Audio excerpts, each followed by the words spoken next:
Okay, so this part of Romanza, we're going to add our first bar chord. And this is called a half bar, so we're only going to cover about half of the strings.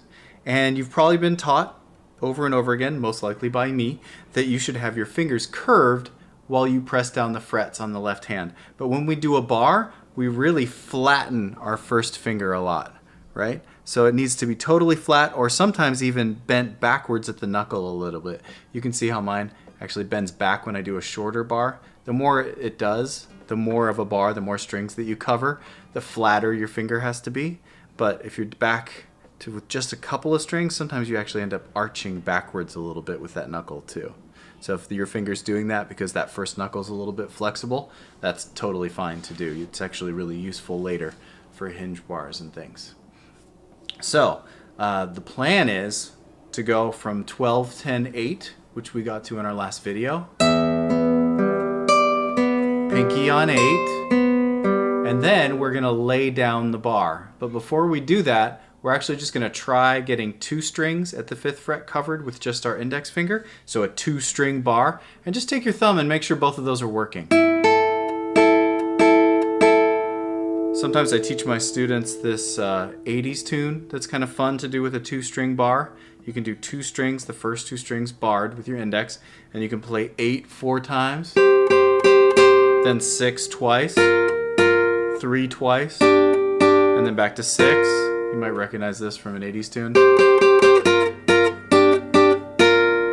Right, kind of fun.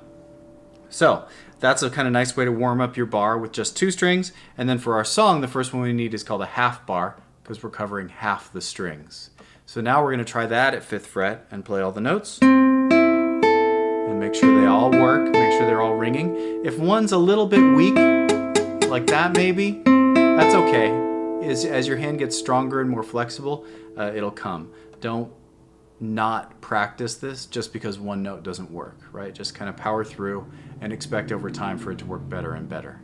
So we're going to start from 12, 10, 8, 10, 8 with our pinky, and then half bar with our index finger, and our pinky is at the 8th fret. The melody that's above this bar is 8, 7, 5, 5, 7, 8.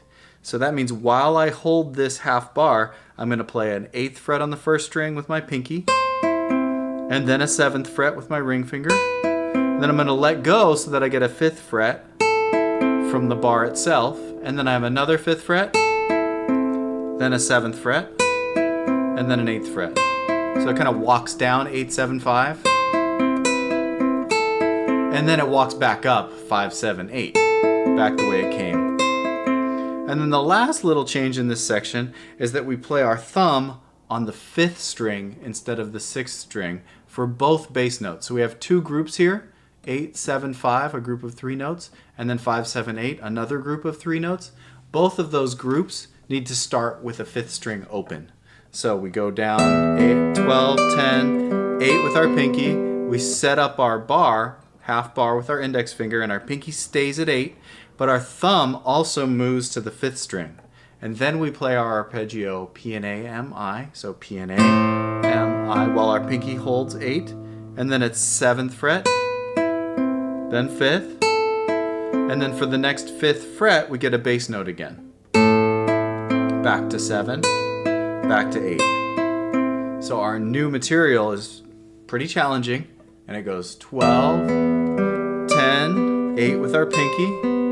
Put the bar down, prep your right hand thumb in its new spot, and then 8, 7, 5, and then new group with our thumb again, 5, 7, 8. So in context from the beginning, sounds like this. 7, 7, 7, 5.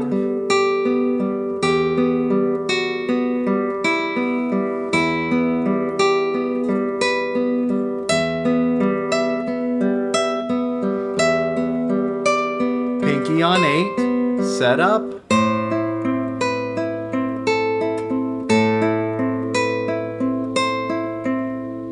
And that's plenty for 1 week. Get used to that bar, and then we'll add more. Okay, have fun.